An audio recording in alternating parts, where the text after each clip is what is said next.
First, let's turn to a topic that many Democrats always love to politicize and want to talk about, especially every 2 and 4 years, and that's racism in America. Serious topic. Most Americans, though, are not racist. Most Americans deplore racism. They see people for what they are, as ignorant, horrible, evil people. We know that they exist in the world. Yes, they do, but it's not the majority of people, thankfully. Most people want nothing to do with these people. But for the left, for Democrats, as we have chronicled many times on this program, we know we can predict every 2 years, every 4 years, they will play the race card so that they can win elections. And now, unfortunately, it's gotten worse. It's now become an almost daily obsession, a political weapon that divides the country. The left sees racism around every turn, behind every wall, ingrained into every system in our country and all throughout our entire society.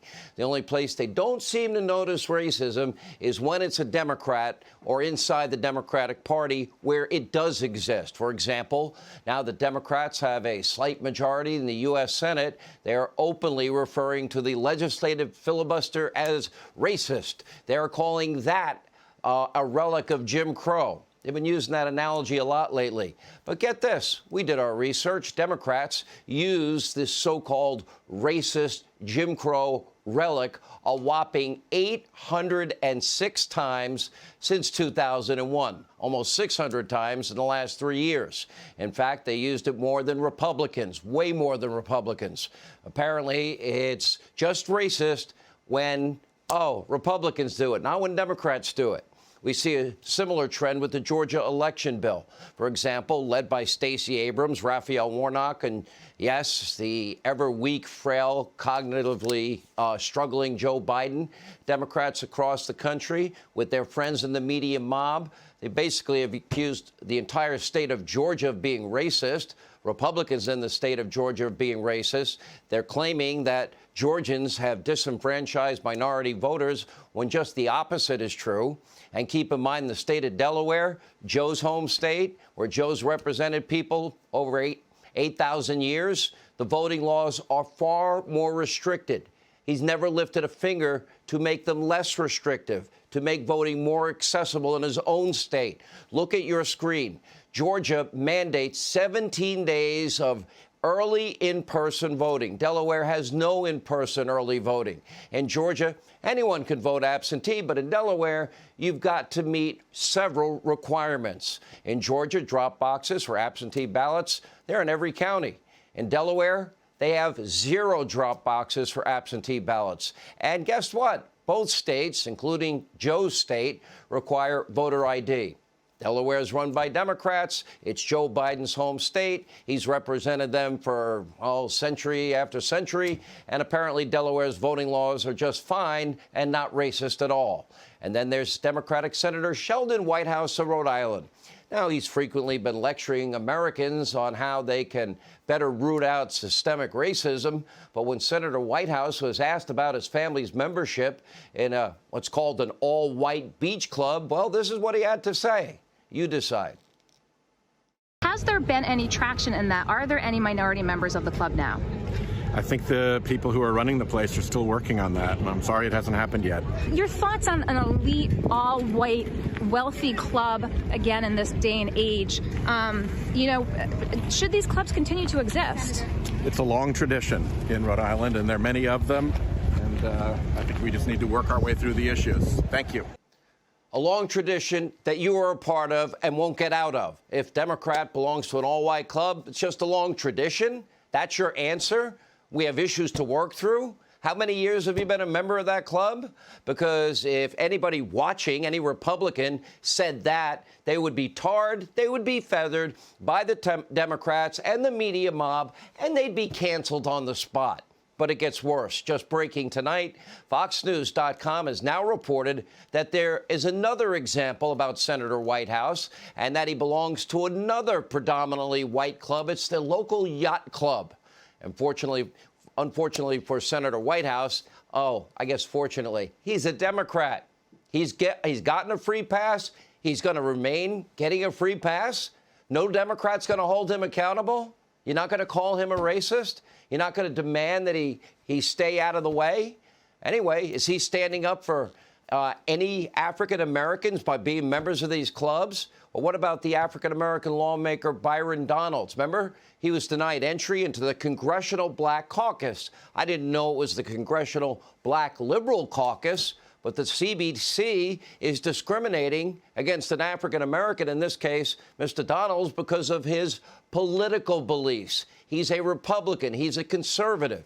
He released a statement. He wrote, quote, as a young black man that grew up in the inner city of Brooklyn, New York, in a single-parent household, my achieving of the American dream would be a valued addition to the CBC and one that should transcend politics. He's absolutely right.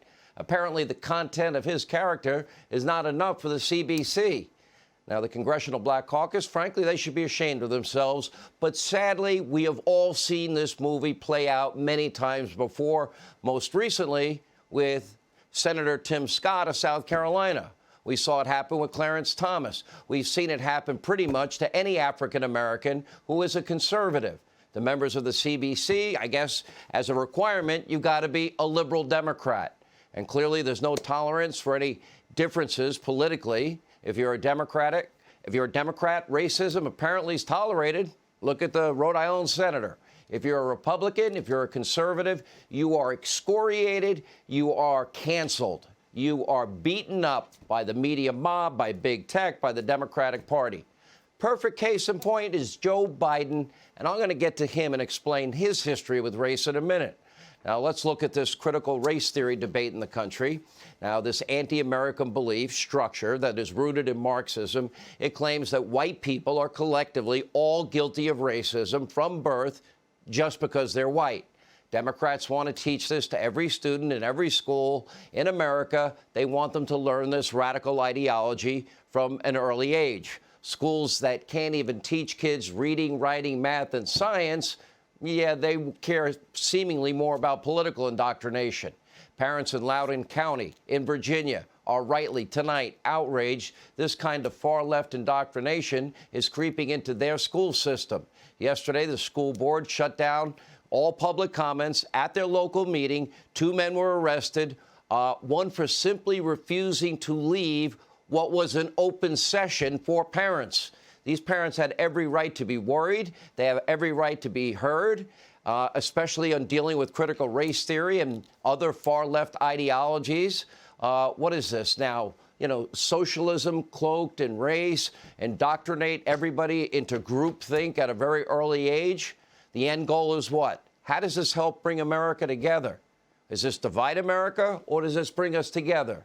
Does this reform America, or does it dismantle the entire system? I'm not sure that's going to work.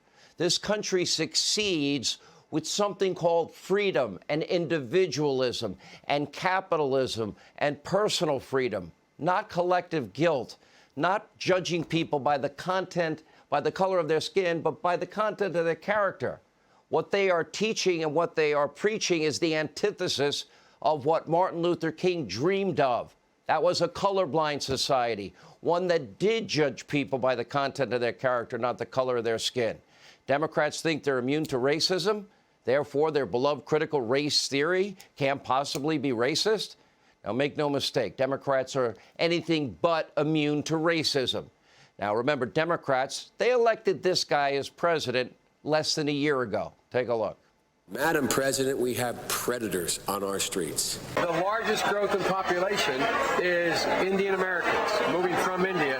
You cannot go to a 7-Eleven or a Dunkin' Donuts unless you have a slight Indian accent. I'm not joking. What kind of a chance would a northeastern liberal like Joe Biden stand in the South? Better than anybody else. And you don't know my state. My state was a slave state. We got the first sort of mainstream African American who was articulate and bright and clean and a nice-looking guy. I mean, that's a storybook. They're going to put you all back in chains. We got more questions. You got more questions, but I tell you, if you have a problem figuring out whether you're for me or Trump, then you ain't black. So Joe gets a pass. Why? He's a Democrat, a liberal Democrat.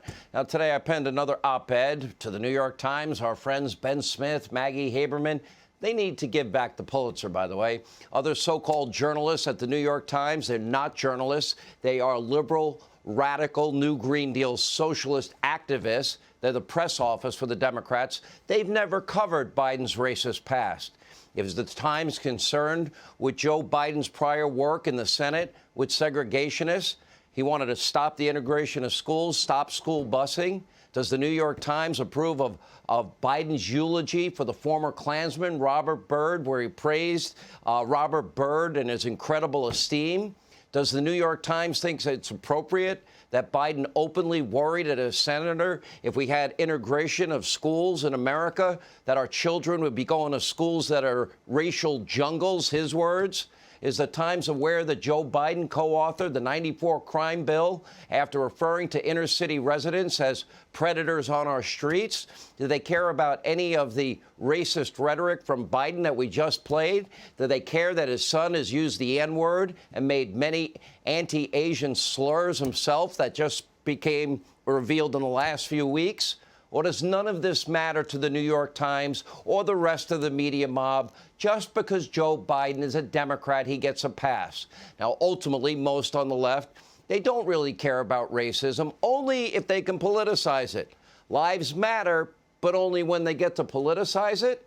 For them, it's a means to an end. On the left, race is a political tool. They use it to take down their enemies. They give a pass to the people that share their viewpoint. It's not clear that Joe Biden even understands any of this. He was quite clearly struggling again cognitively, and now he does whatever his far-left mind wanders asks of him. True to form, they put Joe in a meeting today with a bunch of people he didn't seem to remember. And when Joey Sippy Cup tried to blame guns for the rising violence in America's inner cities, well, here's what happened. Trace illegal gun sales back to a shady gun dealer and hold them accountable. Police Chief Murray of the Police Chief Murphy Paul of Baton Rouge, Louisiana, talked about the Attorney General Greenwald of New Jersey and Mayor Daniela Levine Cava of Miami-Dade talked about their efforts to lift up those kinds of community programs that reduce gun violence.